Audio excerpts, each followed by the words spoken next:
arag wiilkayga wax fiiriye gacan iska daayay sidee gacan u qaaday wax ka imaanaa ma og tahay odayaab leh ayaa tahay wiilkaaga loonsan intaad canaano lahayd aniga ayaad canaananaysaa oday meesha shaakuma imaan aniga in aan wax ku fahamsiiyaan u imaaday ulajeedadaadu maxay tahay ulajeedadeedu waxay tahay wiilkayga oo aad ku ceebaysa dhallinyarada dhexdooda oo aad adiga gacan adigu qaaday isla dhallinyarada dhexdooda adiga in aad ku raalli gelido ayaan doonayaa ma dhici karto middaas aniga ardayda dhexdooda maan fikir ku raalli geliyaa middaas waxaan u arkaa foolxumo weyn oo aniga sharafteeda meel ugu dhacaysid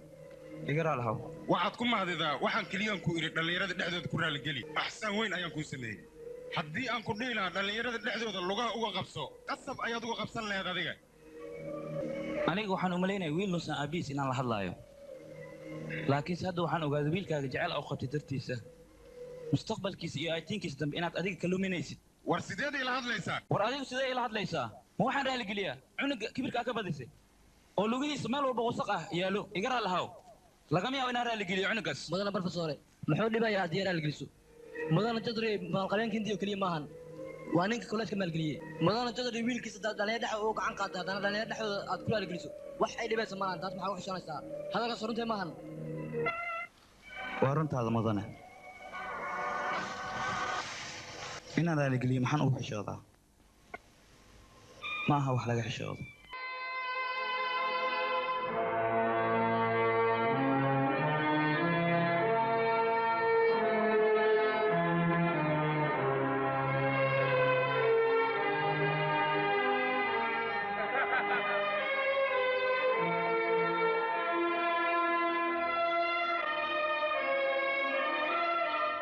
biki gacanteedu kuguma taagan inaan adiga kugu raaligeliyo ama cabsi aan u qabo in shaqada laga saaro midnaba ee waxaan kugu taagay aabbahaaga oo doonaya aaytiinkaaga iyo mustaqbalkaaga dambe inuu ku cayaaro amarkiisa inaad qaadanin ayaan doonayaa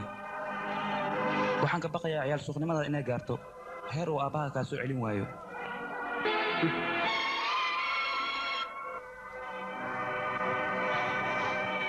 lacagta in sidaa loogu faano ma fiicna aniga waxaan kuu sheegayaa lacagta helitaankeeda waqti ayay kugu qaadanaysaa laakiin lumideeda way fududahay lacagtuna keligeed ma bixaysa ee qofka bini'aadmiga sharaftiisu way raacaysaa wiilkayga fikii maadaamaan anigu aan ahay maclinkaaga waana labaad ayaan kuu hayaa iga qaado adiga ku anfacaysaa weligaana xasuusnaaw lacagta kibirkeeda qof maskiin ah haddaad awood ugu sheegatid qofkaas maskiinka waxba kama dhiwaaya ee adiga mustaqbalkaaga dambe ay u daran tahay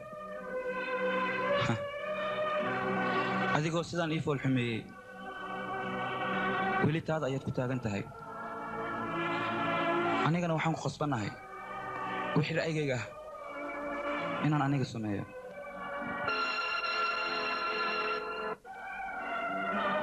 ra'yigaygana wuxuu yahay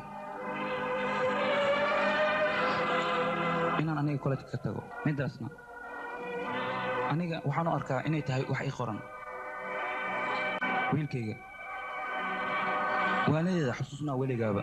waayo waanadeeda adigay ku anfacdaa haddana waan kaa tegay amalow